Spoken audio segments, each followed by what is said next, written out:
तो मेरे प्यारे बच्चों, हम यहाँ पर रोटेशनल मोशन की बात कर रहे हैं। रोटेशनल मोशन का नेक्स्ट क्वेश्चन हमारी स्क्रीन पर है। यहाँ पर हमारे पास next question JEE advance 2016 paper 2 का क्वेश्चन है। क्वेश्चन में गिवन है a frame of reference that accelerated with respect to the inertial frame of reference is called non inertial frame of reference. हमको ये बात पता है कि कोई अगर एक सिस्टम किसी दूसरे सिस्टम के रिस्पेक्ट में मूव करता है तो वहाँ पर इस टाइप के सिस्टम को हम अगर एक्सेलरेटेड फ्रेम ऑफ रेफरेंस है तो वहाँ पर non inertial frame of reference हम उसे कहते हैं। अ coordinate system fixed on a circular, तो उसके लिए हमने एक सर्कुलर डिस्क रोटेट कर रही है और उसके लिए कोऑर्डिनेट सिस्टम फिक्स किया है। The disc is rotating about free axis with constant angular velocity omega is an example of non inertial frame of reference. है ना, तो ये जो डिस्क है ये रोटेट कर रही है omega angular velocity say about this vertical axis. Okay, और ये एक एग्जांपल है non inertial frame of reference का, क्योंकि ये खुद एक्सेलरेटेड है। ठीक है, the relationship between the force F for the rotation experienced by the particle of mass m moving on the rotating disk, तो यहाँ पर F जो है वो फोर्स है इस पार्टिकल पे लगने वाला। ठीक है, and the force in is the experience by the particle in the inertial frame of reference. और F इन जो है और F इन जो है हमारे पास experience by the particle in an inertial frame of reference is, अगर ये डिस्क रोटेट नहीं करता, अगर ये non inertial frame of reference नहीं होता, तब उस पर फोर्स एफ इनर्शियल लग रहा है। और उसके बीच में रिलेशनशिप उन्होंने बताया कि F when disc is rotating is equal to F when disc is behave like non inner like inertial frame of reference plus 2m। और यहाँ पर पूरा एक्सप्रेशन हमको गिवन है। वी जो रोटेशनल मोशन के लिए गिवन है is the velocity of the particle in rotating frame of reference. अगर वो डिस्क रोटेट कर रही है तब उसका वेलोसिटी है, पार्टिकल का velocity v with respect to rotating frame of reference, and r is the position vector of a particle with respect to the centre of mass. तो यहाँ से r डिस्टेंस पर है वो, ये जो पार्टिकल यहाँ पर दिख रहा है कितनी डिस्टेंस पर है, r distance. r is the distance from the axis of rotation. Now consider a smooth slot of diameter. Along the diameter of disk of radius are rotating counterclockwise with a constant angular speed omega about the vertical axis through the center. जैसा हमको दिख रहा है, हम discuss कर ही चुके हैं। We assign a coordinate system with origin at the center of disk. तो यहाँ पर ये center of disk है, ठीक है, is the origin and the x axis along this slot. तो यहाँ पर इस स्लॉट के अलोंग हमने एक्स एक्सिस कंसिडर किया है और उसके परपेंडिकुलर जो है Y axis the perpendicular to this slot, यहाँ पर इसके परपेंडिकुलर हमने वाई एक्सिस कंसिडर किया है and Z axis along the axis of rotation. और ये जो एक्सिस ऑफ रोटेशन है इसको हमने जेड एक्सिस कंसिडर किया है। ठीक है,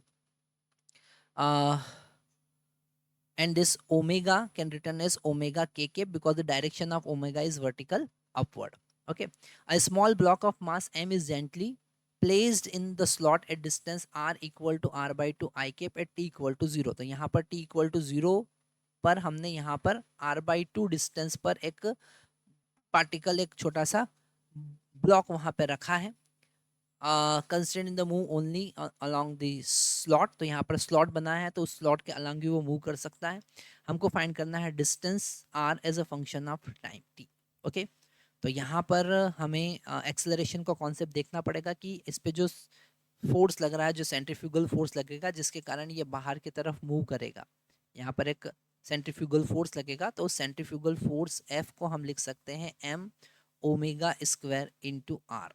ठीक है, M omega square into R. तो यहाँ पर मास इंटू एक्सेलरेशन हम लिखेंगे। सेंट्रीपिटल एक्सेलरेशन अगर हम फाइंड करेंगे तो हम यहाँ पर फाइंड कर सकते हैं एम से एम कैंसिल करके a equal to omega square into R. तो यहाँ पर एक्सेलरेशन जो है वो भी पोजिशन का फंक्शन है, इसको हम यहाँ पर एक्सेलरेशन को लिख सकते हैं V into D V by D R. Okay, is equal to omega square into R, है ना। तो यहाँ पर अगर वेरिएबल सेपरेशन का यूज करेंगे तो v into D V is equal to omega square R into D R. ठीक है, अब यहाँ पर वेलोसिटी जो है वो आर पे डिपेंड कर रही है, तो वही टाइम पे डिपेंड कर रही है, तो वही हमको फाइंड करना है। पहले हम पोजीशन के रिस्पेक्ट में, आर के रिस्पेक्ट में वेलोसिटी फाइंड करेंगे उस पार्टिकल की, और फिर उससे हम पोजीशन फाइंड करेंगे। तो यहाँ पर वेलोसिटी का इंटीग्रेशन, स्टार्टिंग में वेलोसिटी 0 था और वो v वेलोसिटी फाइनल हुआ, और पोजीशन 0 से वो आर पे पहुंच गया, सॉरी r/2 से आर पे पहुंच गया। पहले r/2 है, फिर वो धीरे धीरे बाहर स्लाइड हुआ और आर पर पहुंच गया। तो यहाँ पर हमारे पास इक्वेशन बनेगा r²/2, लिमिट पुट करने के बाद में 0 पुट करेंगे तो 0 हो जाएगा। ओमेगा स्क्वायर यहाँ पर कांस्टेंट है, r का इंटीग्रेशन हमको मिलेगा r²/2, लिमिट हम पुट करेंगे r/2 to small r। Okay, तो यहाँ पर 2 से 2 हम कैंसिल कर सकते हैं। v² इज इक्वल टू हमको मिलेगा omega square, upper limit that is r² minus lower limit that is r²/4, है ना। 2 का स्क्वायर करेंगे तो 4 हो जाएगा। तो यहाँ पर v इज इक्वल टू हमको मिला omega root r² minus r²/4। ठीक है, ये हमको velocity with respect to position मिला। ठीक है, अब यहाँ से हम position with respect to time find करेंगे। तो यहाँ पर पोजीशन फाइंड करने के लिए जो वेलोसिटी है इसे हम लिख सकते हैं dr/dt is equal to omega root r² minus r² divided by 4। फिर से यहाँ पे वेरिएबल सेपरेशन हम यूज करेंगे, तो dr divided by root r² minus r² divided by 4 is equal to omega into dt। और हम यहाँ पर इंटीग्रेट करेंगे दोनों साइड, तो r के रिस्पेक्ट में इंटीग्रेट करेंगे तो r/2 से r हो जाएगा, और टाइम के रिस्पेक्ट में इंटीग्रेट करेंगे तो 0 से t हो जाएगा, क्योंकि t इक्वल टू 0 पर पोजीशन थी r/2। अब इसे इंटीग्रेट करेंगे तो हमारे पास इंटीग्रेशन का फॉर्मूला है, डायरेक्टली हम यूज़ कर सकते हैं, और यहाँ पर हम यूज़ कर सकते हैं। तो यहाँ पर इंटीग्रेशन का हम फार्मूला यूज़ करेंगे। इंटीग्रेशन में हम फार्मूला यूज़ कर सकते हैं integration of 1 divided by root x² minus a², क्योंकि हम इधर r के रिस्पेक्ट में कर रहे हैं, तो हमको फार्मूला मिलेगा ln x plus root r² x² minus a²। Okay, ये हमको फार्मूला मिलता है। अब हम यहाँ पर x की जगह पर r और a की जगह पर r/4 यूज़ करेंगे और इंटीग्रेट करेंगे। तो यहाँ पर इंटीग्रेशन करने के लिए हम इसे डिलीट कर देते हैं अभी। ठीक है, यहाँ पर हमारे पास स्पेस आ गया है। अब हम यहाँ पर इंटीग्रेट करेंगे, तो यहाँ जो इंटीग्रेशन हमको मिलेगा वो मिलेगा ln x की जगह हम लिखेंगे r बाई x की जगह पर r plus root R square minus r/2 का होल स्क्वायर। ठीक है, और ये हमको ln, ये पूरा जो वैल्यू है ये ln में है अंदर। ठीक है, और लिमिट पुट करेंगे हम r/2 टू r। ओके, जब हम राइट हैंड साइड देखेंगे तो यहाँ हमको मिल रहा है ओमेगा इंटू टी। कितना मिल रहा है? Omega into T. ठीक है, अब अपर लिमिट पुट करेंगे तो यही मिल जाएगा, और लोअर लिमिट पुट करेंगे तो यहाँ पर r/2 और ये वाला टर्म 0 हो जाएगा। मतलब हम लिखेंगे ln r plus root r² minus r/2 का होल स्क्वायर डिवाइडेड बाय, जब यहाँ पर r/2 पुट करेंगे तो ये r/2 हो जाएगा और ये वाला टर्म 0 हो जाएगा, तो divided by r, capital R/2 हमको मिलता है। ठीक है, ये रूट के अंदर हमको मिला। ठीक है, is equal to omega T. अब इसका हम एंटी लॉग ले सकते हैं, तो यहाँ पर r प्लस रूट r²। ठीक है, अगर ऐसे हम थोड़ा सा सेपरेट करें तो हमको मिलेगा 2r divided by capital R plus plus यहाँ से इसे हम लिख सकते हैं 2, क्योंकि 2 ऊपर मल्टीप्लिकेशन में पहुंच जाएगा। ठीक है, और वो 2 वैसे भी कैंसिल हो जाएगा जब रूट के बाहर आएगा, तो हम लिख सकते हैं root 4r² minus capital R² divided by capital R is equal to e⁻⁻टी। ठीक है, तो यहाँ पर इसको सॉल्व करने के लिए r का वैल्यू निकालने के लिए क्वाड्रेटिक इक्वेशन बनाना पड़ेगी और फिर से सॉल्व करना पड़ेगा। r का इधर हम मल्टीप्लाई करते हैं 2r plus root 4r² minus r² is equal to R E raise to power omega T. Okay, अब यहाँ पर हम ये 2r को अपोजिट साइड लेकर जाएंगे और स्क्वायर करेंगे तो हमको मिलेगा 4r square minus capital R square is equal to R E raise to power omega T minus 2r, और इसका स्क्वायर हो जाएगा क्योंकि हमने रूट कैंसिल कर दिया है।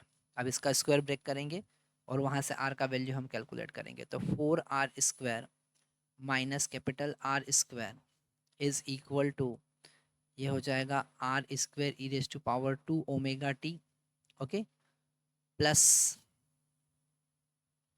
4r square, okay, minus 2 into 2 4 हो जाएगा, so 4 small r into capital R into E raise to power omega T. ये हमारे पास में क्वाड्रेटिक इक्वेशन बन रहा है और यहाँ से 4r स्क्वायर कैंसिल हो जाएगा। ठीक है, तो इससे हम r कैलकुलेट कर सकते हैं, है ना। तो थोड़ा सा स्पेस हमको देखना पड़ेगा, अभी इस डायग्राम की हमको ज़रूरत नहीं है ना, क्योंकि हम समझ चुके हैं। तो इसको भी हम यहाँ से डिलीट करते हैं ताकि हमारा क्वेश्चन पूरा सीक्वेंस में आ जाएगा। ठीक है ना।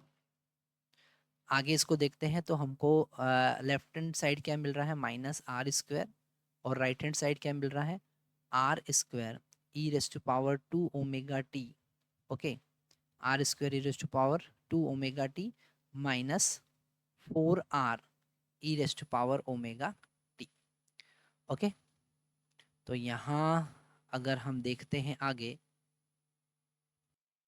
तो हम यहाँ पर इसे इंटरचेंज करेंगे, हमको मिलेगा 4r E raise to power omega T, okay, और ये हो जाएगा R square plus R square E raise to power 2 omega T.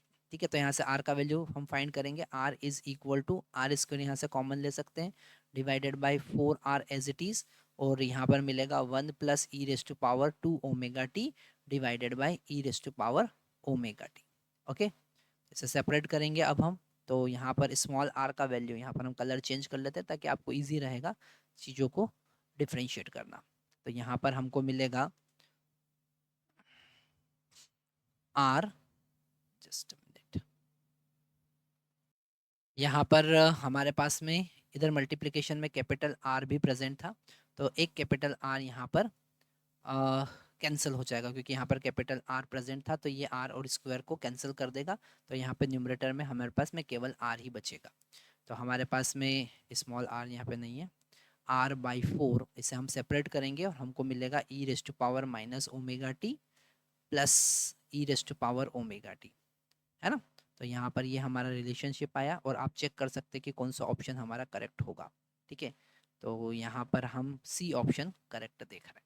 ठीक है, इसी का एक और पार्ट है, ठीक है, जो हम नेक्स्ट वीडियो में सॉल्व करने वाले हैं, तो आप लिंक वाइज पूरे वीडियो देखिए।